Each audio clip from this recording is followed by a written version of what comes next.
1201042. Saya akan membahas mengenai perbedaan air tawar dan air laut. Terima kasih. Perbedaan air tawar dan air laut. Perbedaannya itu terletak pada densitas, tekanan, dan salinitas. Yuk, mari kita bahas. Suhu di lautan kemungkinan berkisar antara minus 1,87 derajat Celcius, titik beku air laut, di daerah kutub sampai maksimum sekitar 42 derajat Celcius. Dan di daerah perairan dangkal, kisaran suhu di daerah daratan yang pernah dimonitor adalah paling rendah sekitar minus 68 derajat Celcius.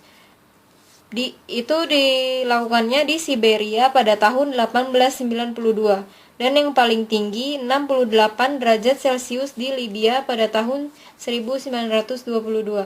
Densitas akan bertambah jika salinitas bertambah dan temperatur berkurang. Densitas air laut berjumlah 1025 kg per meter kubik, sedangkan densitas air tawar 1000 kg per meter kubik. Salinitas air berdasarkan persentase garam terlarut. Air tawar kurang dari 0,05%, air laut 3,5%.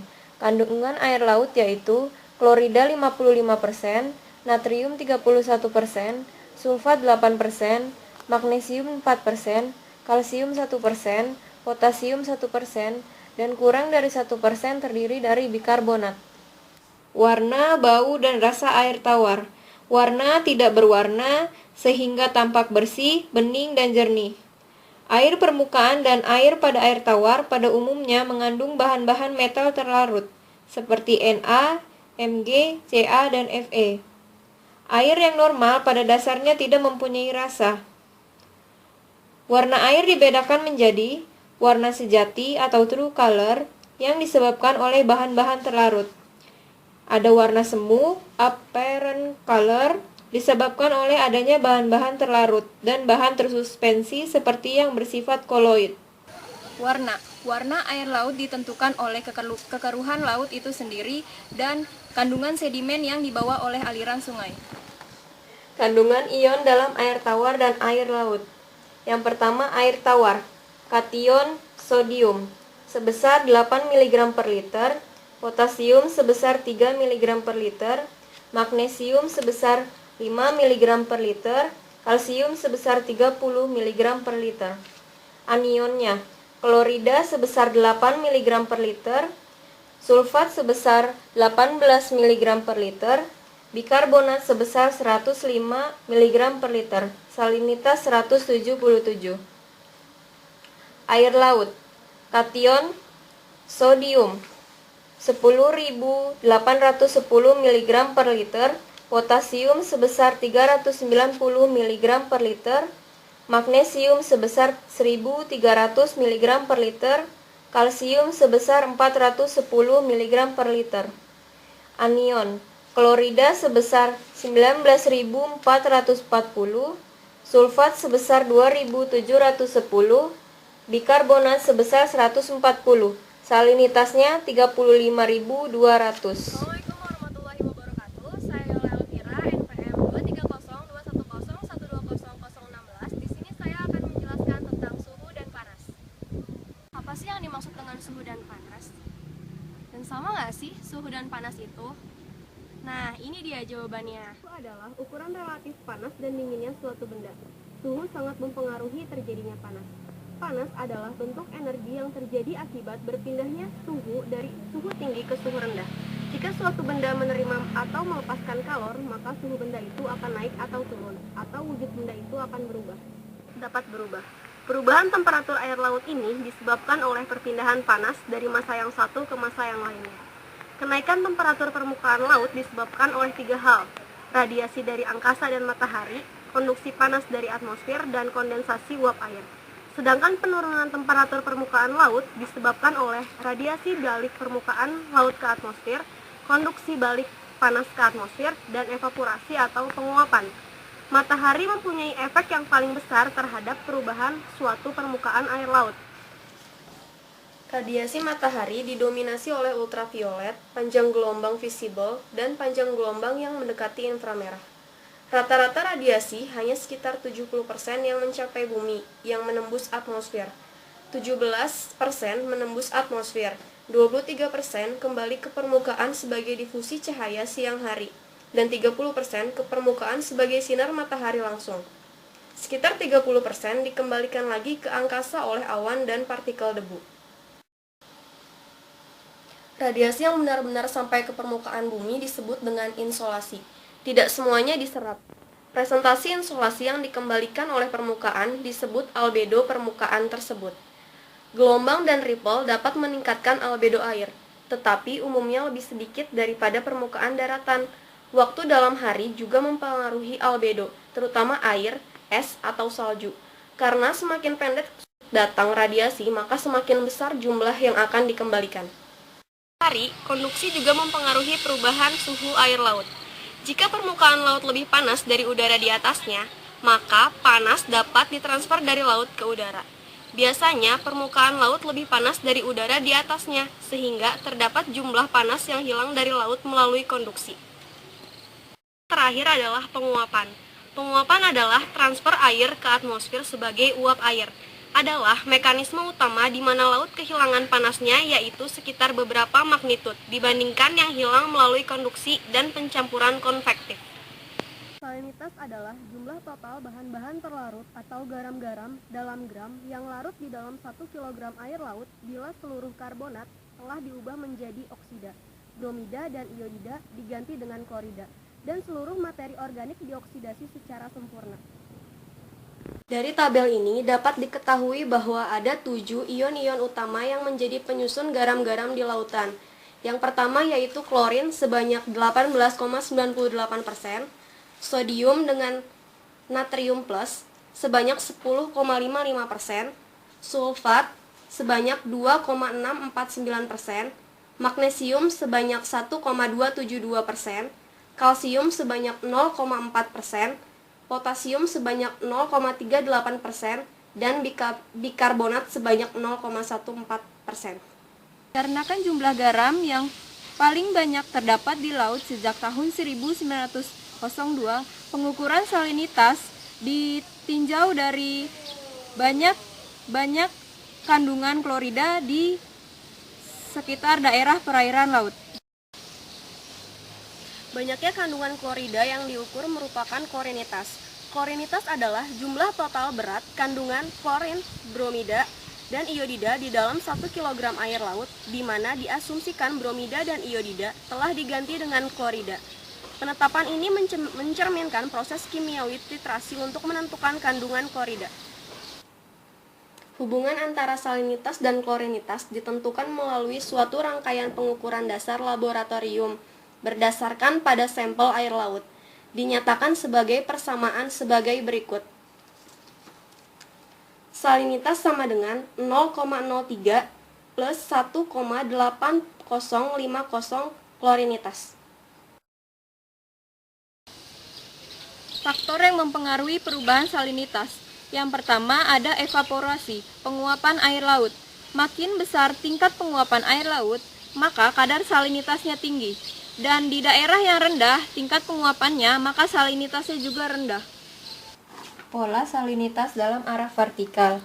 Yang pertama, ada well mixed surface zone dengan ketebalan 50-100 meter. Salinitasnya seragam. Yang kedua ada halocline, zona yang salinitas berubah dengan cepat sesuai dengan bertambahnya kedalaman. Yang ketiga ada zona di bawah halocline sampai ke dasar laut dengan salinitas yang relatif homogen. Yang keempat ada zona berkala atau occasional zone pada kedalaman 600-1000 meter yang terdapat sifat salinitas minimum. Salinitas air laut tertinggi terjadi di sekitar wilayah ekuator. Salinitas terendah terjadi di daerah kutub, walaupun pada kenyataannya sekitar 75% air laut mempunyai salinitas antara 34,5 sampai 35,0. Sekarang kita akan masuk ke dalam materi densitas dan tekanan. Jumlah massa air laut per satu satuan volume. Pada umumnya, nilai densitas berkisar antara 1,02 sampai 1,07 gram per cm kubik. Sangat bergantung dengan salinitas, tekanan, dan temperatur. densitas akan bertambah sesuai dengan bertambahnya salinitas dan tekanan, serta berkurangnya temperatur. Perubahan densitas disebabkan oleh evaporasi di permukaan laut. Massa air pada kedalaman kurang dari 100 meter sangat dipengaruhi oleh angin dan gelombang, sehingga densitas relatif homogen. Di bawah lapisan ini terjadi perubahan temperatur yang cukup besar, disebut dengan termoklin, dan juga salinitas yang disebut dengan haloklin, sehingga menghasilkan pola perubahan densitas yang cukup besar disebut dengan pinoklin. Di bawah pinoklin hingga ke dasar laut mempunyai densitas yang lebih padat. Oceanografi, densitas merupakan salah satu parameter terpenting dalam mempelajari dinamika laut. Perbedaan densitas yang kecil secara horizontal dapat menghasilkan arus laut yang sangat kuat. Oleh karena itu, penentuan densitas merupakan hal yang sangat penting dalam oceanografi. Dapat dihubungkan dengan satuan luas dan volume. Semakin tinggi tekanan, maka suhu akan semakin tinggi juga. Tekanan di laut yaitu gaya gravitasi yang bekerja ke arah bawah akan diimbangi oleh gaya akibat adanya perbedaan tekanan tersebut ke arah atas, sehingga air yang bergerak ke bawah tidak akan mengalami percepatan. Tekanan air memiliki berbagai sifat, yaitu pertama, ada yang tegak lurus ke seluruh permukaan, misalnya air yang berada di dalam gelas atau kolam renang. Kedua, air selalu memberikan tekanan ke semua arah. Tekanan air berbanding lurus dengan massa jenis dan kedalaman zat cair. Tekanan pada air bergantung daripada massa air yang berada di atasnya. Dapat didefinisikan sebagai satuan luas. Semakin ke dalam, maka tekanan juga semakin tinggi. Dalam oceanografi, satuan tekanan adalah desibar, dan alat pengukur kedalaman adalah echo sounder. Tekanan hidrostatis. Tekanan yang terjadi di bawah permukaan laut yang biasa diukur dalam atmosfer. Menurut Nicotin dan Steinberg, tekanan air pada setiap arah pada suatu badan air memiliki besaran yang sama. Air akan bergerak dari daerah bertekanan tinggi ke bertekanan rendah. Tekanan ini juga terjadi karena adanya berat yang membuat air mengeluarkan tekanan. Gravitasi juga mempengaruhi dari tekanan yang dihasilkan. Tekanan hidrostatis berbanding lurus dengan kedalaman air. Semakin dalam, semakin tinggi juga tekanan hidrostatis. Dan ini ada menurut Helfman et al. 1997. Setiap kedalaman 10 meter tekanan hidrostatik bertambah 1 atmosfer dan seterusnya. Dan pada kedalaman 50 meter, ikan mengalami tekanan hidrostatik sebesar 5 atmosfer. Itu berlaku secara proporsional atau terjadi pada seluruh bagian tubuhnya. NPM 23021012049. Di sini saya akan menjelaskan mengenai persebaran suhu dan salinitas air laut. Di gambar dapat kita lihat suhu yang berwarna merah merupakan suhu yang paling tinggi dan warna yang semakin biru menandakan suhu yang lebih rendah. Persebaran suhu pada gambar sebelumnya pada dasarnya terjadi akibat sudut elevasi matahari ke bumi, sehingga daerah ekuator memiliki suhu yang lebih panas. Berikut merupakan gambar distribusi vertikal suhu. Pada gambar dapat ketahui terdapat 2 layer. Yang pertama adalah mixed layer dan yang kedua terdapat deep layer. Juga terdapat daerah termoklin. Daerah termoklin merupakan daerah di mana terjadi perubahan suhu drastis. Juga terdapat garis merah. Garis merah di sini menunjukkan pada daerah mixed layer suhunya lebih tinggi dan semakin ke dalam suhu menjadi semakin rendah. Hal ini terjadi diakibatkan oleh faktor-faktor pada slide sebelumnya. Selanjutnya, kita akan mempelajari mengenai distribusi vertikal suhu. Distribusi vertikal suhu juga berbeda secara musiman. Pada musim panas, daerah termoklin dekat dengan permukaan, yaitu pada kedalaman 20 hingga 40 meter. Pada musim semi, terjadi angin yang lemah sehingga menyebabkan daerah termoklin lebih dalam daripada saat musim panas, yaitu pada kedalaman 40 hingga 60 meter. Dan Pada saat musim dingin ekstrim, daerah termoklin terjadi pada kedalaman 70 meter. Perbedaan kedalaman daerah termoklin disebabkan suhu permukaan laut. Dikarenakan perairan dalam suhunya rendah, maka pada saat musim panas, suhu permukaan laut akan berubah dengan cepat di daerah termoklin. Dari gambar, terlihat perbedaan kedalaman daerah termoklin. Bahkan, pada saat musim dingin, sangat mungkin untuk tidak adanya daerah termoklin. Selanjutnya, saya akan menjelaskan mengenai persebaran salinitas di laut. Mari kita lihat gambar persebaran salinitas di laut secara global. Gambar ini didapatkan dari World Ocean Atlas tahun 2001. Warna merah mengindikasikan salinitas yang tinggi. Semakin biru, maka salinitas semakin rendah. Dari gambar, dapat disimpulkan bahwa salinitas di daerah ekuator lebih tinggi dibandingkan daerah utara dan selatan. Hal tersebut berkaitan juga dengan suhu permukaan. Semakin hangat suhu, maka salinitas akan semakin tinggi. Selanjutnya, kita akan membahas mengenai distribusi horizontal salinitas. Adapun berikut merupakan hal-hal yang mempengaruhi distribusi horizontal salinitas, yaitu penguapan, curah hujan, runoff, dan pencairan es. Jika penguapan semakin tinggi, maka salinitas akan semakin tinggi. Jika curah hujan tinggi, maka salinitas semakin rendah. Dan jika es mencair, maka salinitas akan semakin rendah. Hal ini terjadi karena es pada dasarnya merupakan air tawar. Berikut merupakan gambar distribusi vertikal salinitas di daerah Atlantik, Pasifik, dan tropis. Dari gambar, dapat kita ketahui bahwa salinitas di permukaan sangat tinggi, dan semakin ke dalam, salinitas akan semakin rendah. Dari daerah tropis, terjadi peningkatan pada kedalaman tertentu. Pada daerah Pasifik, umumnya hampir semua serupa dengan Atlantik. Hanya saja di wilayah Atlantik, salinitas menurun drastis pada kedalaman 1000 meter. Adapun jarak salinitas di laut lepas berkisar antara 35 per mil hingga 37 per mil. Dan salinitas rendah terdapat di daerah dekat pantai, di mana terdapat banyak input air sungai dan juga terjadi di daerah kutub, di mana terjadi pencairan es. Di permukaan, salinitas vertikal salinitas secara umum, semakin ke dalam, salinitas berkurang. Ada daerah yang terjadi perubahan salinitas yang sangat drastis. Daerah ini dikenal dengan halocline. Secara umum, halocline tidak hanya terjadi di satu titik vertikal saja, namun dapat terjadi di titik-titik berbeda dalam satu vertikal.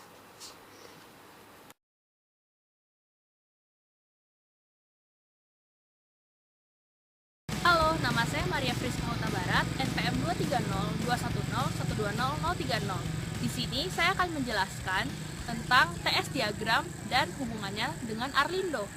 Diagram TS adalah grafik yang menunjukkan hubungan antara suhu dan salinitas seperti yang diamati bersama pada misalnya kedalaman yang ditentukan dalam kolom air. Mengapa harus digunakan TS diagram? Karena dalam penelitian oseanografi terdapat parameter-parameter seperti suhu, salinitas, kandungan oksigen, serta kandungan nutrien.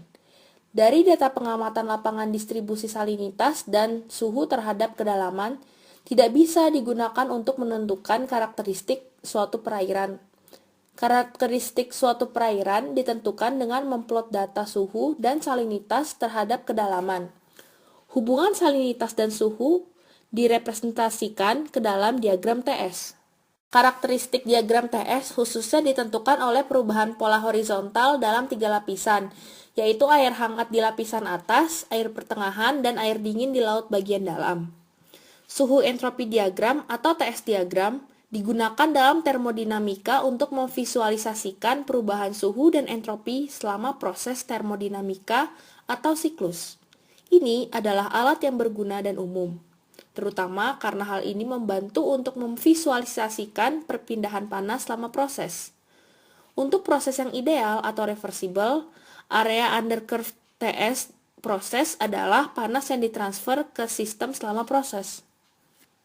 Gambar di samping adalah gambar TS untuk air murni.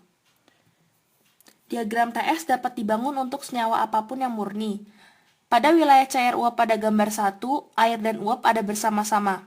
Sebagai contoh, pada poin A, air dengan entropi yang diberikan oleh titik B ada bersama-sama dengan uap entropi yang diberikan oleh titik C. Kualitas campuran pada setiap titik dalam wilayah cair uap dapat ditemukan menggunakan hubungan berikut.